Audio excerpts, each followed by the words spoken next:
welcome to the June the Homemaker Show. Today on June the Homemaker, we are making something totally insane. This is the June the Homemaker I Must Be Friggin' Insane edition. We are going to make the Cherpumple. If you don't know what a Cherpumple is, I will put an annotation box to the original video, which you can click on. The Cherpumple is the turducken of cakes. It is a 3-layer cake. And inside each layer of cake, there's a pie. So the bottom layer is an apple pie inside a spice cake. The middle layer is a pumpkin pie inside a yellow cake. And the top layer is a cherry pie inside a white cake. I've already made all the pies because you know how to make pies already. We already talked how to make an apple pie. That's the first episode. And we talked how to make a pumpkin pie from scratch. I made a pumpkin pie, so that's all set. And as for a cherry pie, you already know how to do the lattice pie crust. And you know that I just used cherry pie filling out of a can, so that's pretty easy. So we're going to talk about how to make the cakes that I'm going to make, and we're going to talk about assembling. This will undoubtedly be a multi-part episode, so this is going to be a stay tuned kind of thing, because I have no idea how long this is going to take. I erased everything from my camera before I started, because I have no idea. This may take 5 hours. The first one that we're going to make is the spice cake. You're going to start by preheating your oven to 350 degrees, which I totally did. Applause for me. And by greasing and lightly flouring a 9-inch cake pan. For all the layers of the cake, I'm using 9-inch cake pans, and I made 8-inch pies, so the pies will fit inside of the cakes. So we're putting all the dry ingredients into a bowl and whisking them.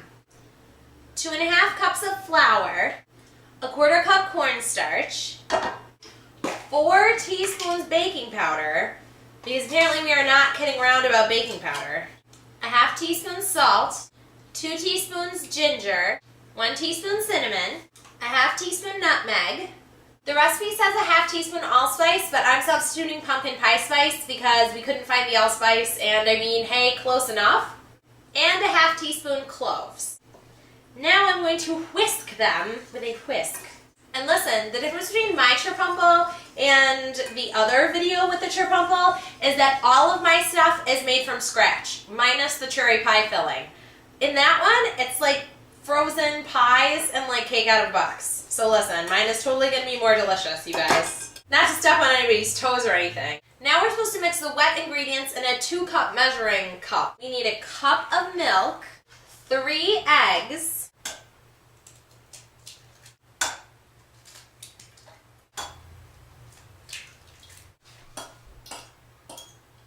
hey guys, I'm taping. Cherpumple, I smell a Cherpumple. And 2 teaspoons of vanilla. Alrighty, so now we're supposed to beat the butter into the dry ingredients until it gets like pie crusty way, like a pastry cutter-esque kind of thing going on. This means pastry cutter, by the way. I'm really hoping that this doesn't just end up throwing flour everywhere. It smells really good. Then we're supposed to add in the milk mixture in 3 parts, beating in between.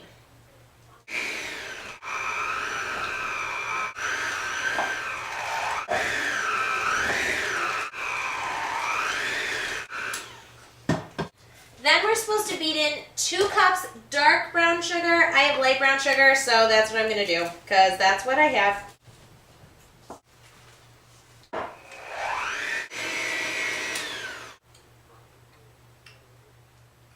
Oh, the spice cake is kind of amazing. I was worried that the cake batter wouldn't be thick enough to hold up the pie, but this cake batter has turned out to actually be pretty thick. I think for the purposes of what we're doing, this is just perfect. So for putting the pie in here, what we do is first we put cake batter into the bottom of the cake pan, so that there's a nice solid bottom that will support the pie. So I'm just going to spread this out in here because it's actually too thick to spread on its own, which frankly, again, I think is a good sign. Next, we have this apple pie, which is a whole pie and has an A on it and everything because I baked it to be an apple pie.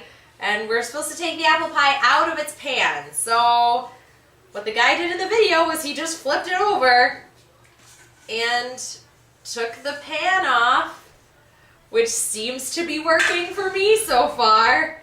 And then he flipped it over and just tossed it in the cake pan. And the crust is a little bit out of the thing, but I'm just gonna roll with that. And then we're gonna put cake batter over the top. God almighty, I hope that this works. I've put so much work into all of these pies already, and now I'm about to cover them with cake batter. God, this is insane. All day I've been saying, isn't it crazy that I'm just making these pies to put them in a cake? And Mom the homemaker and Sister the homemaker have been looking at me saying yes. Yep. You think I should break the crust a little bit? Yeah. It's like... Well, you live, you learn, and then you take the crust off. We may actually end up using most of this cake batter, which surprises me. God! What have you done? This is the craziest thing that ever happened. So now, I've splopped everything on the floor. Okay, so now I have this pie covered in cake that I'm gonna put in the oven. I have no idea how long this is supposed to take to bake, not a clue, so I'm guessing 20 minutes. I'm just gonna keep checking it until it looks like the cake is full. Obviously, it doesn't have to be heated all the way through in order for this to work because the pie is already baked on the inside. So really all we're baking is this outside layer. So I'm assuming that once the outside layer is done, we're good to go. Hopefully that assumption will not fail me. So that's my story. I'll be back, I guess, you guys. Well, the cake batter tastes excellent.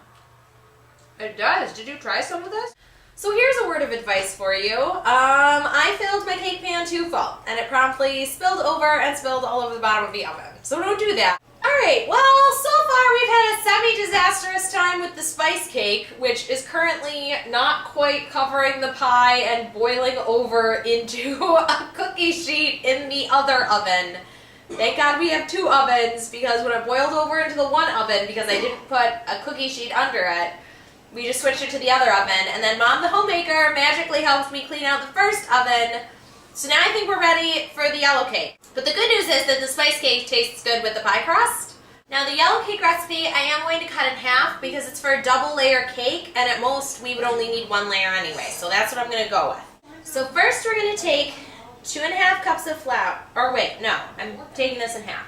So 1¼ cups of flour, 1¼ teaspoons baking powder, and 1/4 teaspoon of salt, and we're going to whisk those together.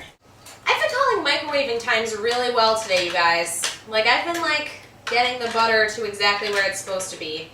17 seconds, 27 seconds. Usually I pick a 7. Just so you know, in case you want my little tip.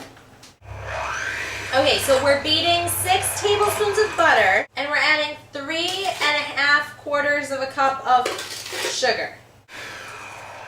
Okay, then we're going to beat in 3 eggs, one at a time.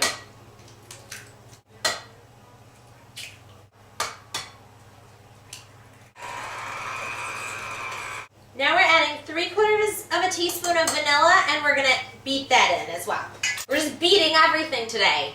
Then we're going to alternately mix in the flour mixture with a little over ½ cup of milk.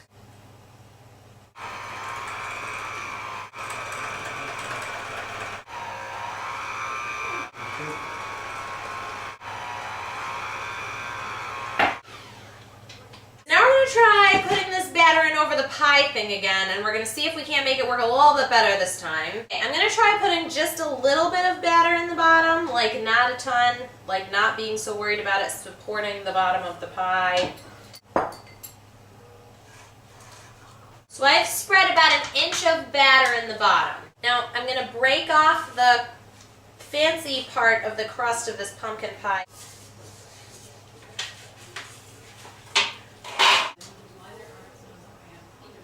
Well, on the plus side, the pumpkin pie is delicious. Alright, so there goes the pumpkin pie. This looks like it's going to work a little bit better. Well, then I'm going to cover this with the rest of the cake mix. It's sort of like frosting a pie with cake batter.